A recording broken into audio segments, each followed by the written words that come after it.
মই যেতিয়া এখন হাতেৰে বাৰ্ছ ৰান কৰি দিছিলো তেওঁ এতিয়া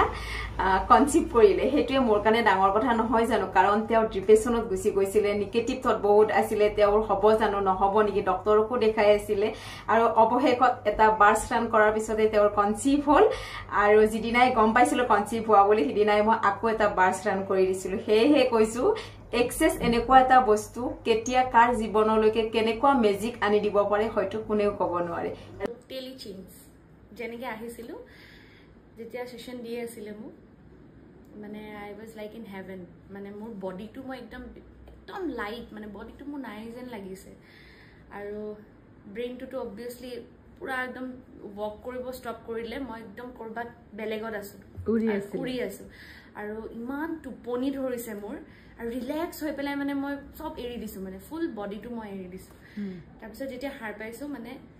এনেকুৱা ফ্ৰেশ লাগিছে লাইক মই বহুত বছৰৰ মানে টোপনি খতি আছিলে আজি মানে আধা ঘন্টা মান শুই লৈ মৌসু শুই থাকক আধা ঘন্টা মান শুই মই পুৰা ফ্ৰেশ ফিল কৰিছো এতিয়া ৰিয়েলি মানে বহুত হেল্পফুল মই আৰু ইন ফিউচাৰ আৰু মানে যিমান দিন হৈ গৈ তেতিয়া মই গম পাম বাট আজি প্ৰেজেন্ট মোৰ ৰিভিউটো হ'ল আই এম ফুল্লি ছেটিছফাইড